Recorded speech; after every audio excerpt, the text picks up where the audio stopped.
노동법을 위반하는 경우에는 형사처벌 가능한 조항이 굉장히 많기 때문에 맞습니다. 이들이 경찰의 권한을 가지고 맞습니다. 수사를 할 수 있죠. 굉장히 무서운 분들이에요. 네, 출석 요구를 할 수 있고. 자, 꼼짝 마라.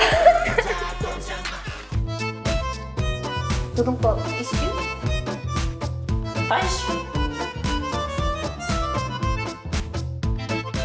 네, 안녕하세요. 기분의 노무사 차준노무사 어디 갔지? 네, 오늘 저희가 준비한 내용은 근로감독에 대한 내용입니다. 최근에 보도자료도 많이 나오고 언론에서 보도도 많이 되고 있어서 일반 근로자분들도 근로감독으로 인해서 뭔가 바뀌는 게 없을까라는 기대감도 조금 있으실 것 같아요. 그래서 저희가 근로감독이 무엇인지, 그리고 근로감독이 이번에 최근에 어떻게 바뀌었는지에 대해서 조금 간략하게 말씀을 드리려고 합니다. 네, 근로감독이 뭔가요? 바로 제가 얘기해요.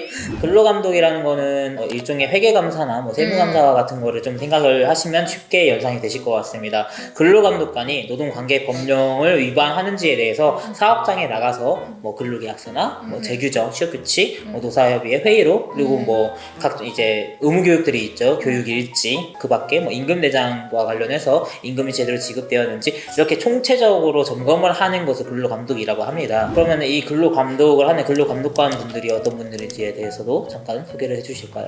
근로감독관 같은 경우는 이제 고용지청에서 근무를 하는 노동부 공무원이고요. 이분들이 특별사법 경찰관입니다. 그래서 노동법을 위반하는 경우에는 형사처벌 가능한 조항이 굉장히 많기 때문에 맞습니다. 이들이 경찰의 권한을 가지고 맞습니다. 수사를 할 수 있죠. 굉장히 무서운 네, 분들이에요. 출석 요구를 할 수 있고.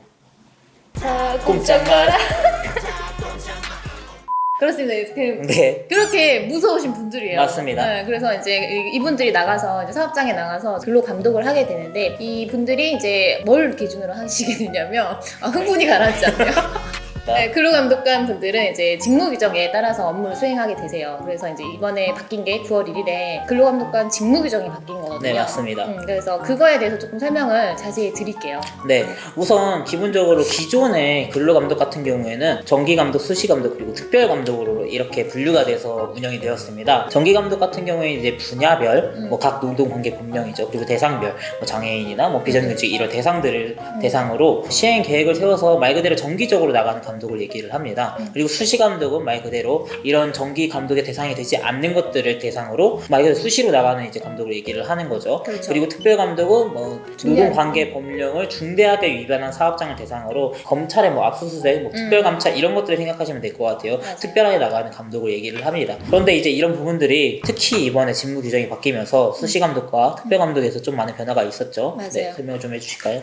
일단 정기감독은 기본적으로 이제 정기적으로 나가는 감독인데, 사실은 분야별, 대상별로 이제 이원화돼 있었어요. 근데 이게 어떻게 바뀌었냐면 이제 분야별로 이제 한정이 돼가지고 이제 업종에 따라서 그냥 나갈 수 있게 대상을 굳이 이제 구분하지 않고 네. 나가서 종합적으로 이제 감독을 한다라는 식으로 해서 감독이 바뀌었고요. 네. 수시 감독 같은 경우도 많이 변화가 됐잖아요. 맞습니다. 수시감독이 특히 이제 많이 변화가 되는데, 실제로 직무 규정에서 각 항목들이 이제 추가가 됐어요. 이제는 이제 각각의 항목이 생김으로써 약간 구체화되어 있습니다. 첫 번째로는 기획형, 언론에 보도가 되었다거나 아니면은 빅데이터 분석을 통해서 노동관계 법령 위반 소지가 예상되는 기업들을 대상으로 이제 감독에 나가게 되었고, 또 하나는 이제 청원형, 말 그대로 이제 청원이 들어왔을 때 저 기업이 좀 이상하다. 네, 노동관계 법령 위반하는 것 같다라는 이런 청원이 들어왔을 때 나가는 수시 감독이 있고, 세 번째로는 신고형, 네, 진정 사건이나 해고 사건 같은 이런 사건들이 있었을 때 좀 이런 진정 사건들이 많다, 아니면은 이런 진정 사건을 수사하는 과정에서 그 밖에 다른 노동관계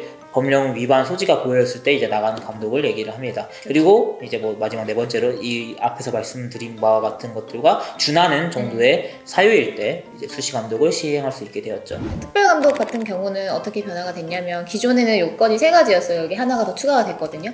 기존 요건 3가지라고 하면, 첫 번째로 노사 분규가 있던 사업장, 네. 노동조합에서 약간 쟁행이나 이런 발생하고 있는 사업장 같은 경우에 특별 감독을 나가는 경우가 있었고, 그리고 두 번째로는 이제 비정규직이나 이제 불법 파견에 이제 이슈가 있는 사업장, 그리고 세 번째로는 이제 임금체불인데 상습적으로 체불을 하는 거예요. 네네. 그런 사업장에 서 특별 감독을 나갔는데, 여기 더 추가가 된 게 7월 16일에 이제 직장 내 괴롭힘 관련된 법률이 개정이 되면서, 직장 내 괴롭힘이나 그리고 직장 내 성희롱, 그리고 이제 모성보호 관련된 육아휴직이나 육아기 근로시간 단축 이런 모성보호 관련된 제도에 대해서 중대한 위반이 있는 사업장 같은 경우는 네. 특별 감독을 나갈 수 있게 이 한 가지 요건이 더 추가가 됐다고 합니다. 네, 맞습니다. 네. 그래서 이렇게 세 가지로 크게 정기, 수시, 이제 특별 감독이 뭐 요건이 강화되고 굉장히 좀 범위가 넓어지고 이렇게 됐는데 네. 노동부의 유지가 어느 정도냐면 사실 근로감독관도 엄청나게 증원이 됐거든요. 원래는 한 500명, 600명 정도 됐는데 네, 몇 년 전만 해도. 네. 근데 지금 19년 7월 기준으로 1618명 정도? 네, 지금 1618명. 현원이 그렇다고 합니다. 네.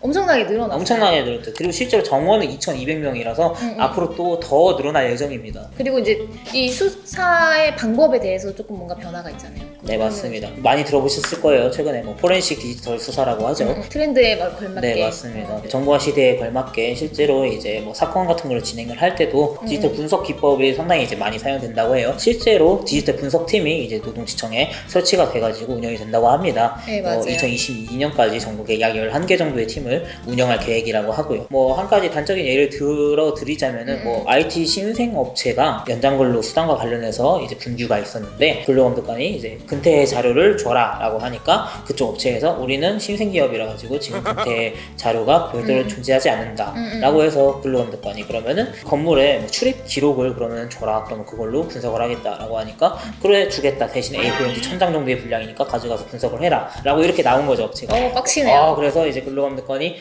그렇게 나오시겠다. 그러면은 직원들 팀원이로 이렇게 출퇴근을 했을 거니까 출근 퇴근 시간이 다 찍혀 있을 거다 지하철역에. 그러면 그걸로 분석을 해서 하겠다라고 해서 연장근로 수당을 어마어마하게 때렸다는 그걸 때려 맞았죠. 그런 사례가 있었습니다. 이제는 정말로 저희 이렇게 설명을 드렸지만 네, 그렇습니다. 자료 있는 자료만 보는 게 아니라 없는 자료도 최대한 다 분석하려고 하는 네, 그런 움직임이 있죠. 이제 배째가 안 돼요. 배째라가 안 되고 배가 배 찍혀요. 정말 빼게 찍힙니다. 네, 그래서 정말 저희 이렇게 설명을 드렸지만 인사 담당자분들이 이제 대응을 근로감독이 이렇게 전략적으로 나오기 때문에 실질적으로 그냥 대응하는 정도의 수준에서 하면 안 된다. 맞습니다. 근로감독 나오는 날만 이렇게 잘 하면 되는 게 아니라 평소에도 어느 정도 맞아요. 관리를 해 두셔야만 나중에 책 잡힐 일이 없다. 그렇습니다. 네. 그래서 직무 규정도 한번 이렇게 쭉 보시면 근로감독이 어떤 업무를 하고 무슨 감독을 하게 되는지 알게 되니까 네. 그것도 한번 참고를 해보시면 좋을 것 같아요. 근로감독에 대해서 조금 저희가 이제 되게 총체적으로 이제 바뀐 부분에 대해서는 중점적으로 말씀을 드렸는데 이 근로감독의 실무에 대해서도 많이 궁금해하실 거예요. 맞아요. 근데 이제 이 근로감독 실무에 대해서 궁금하시면은 HR 아카데미에서 근로감독 실무에 대한 강의를 진행 중이니까 그렇습니다. 많이 신청해서 들으시면 참 좋을 것 같습니다. 네, 네, 그렇습니다. 그렇습니다. 오늘 저희가 준비한 내용은 여기까지이고요. 네. 궁금하신 게 있으시면 댓글로 달아주지 마시고 근로감독 실무 강의를 들어주시면 구독과 좋아요 많이 눌러주시고요. 네, 감사합니다. 네 댓글 남기셔도 됩니다. 안녕. 안녕.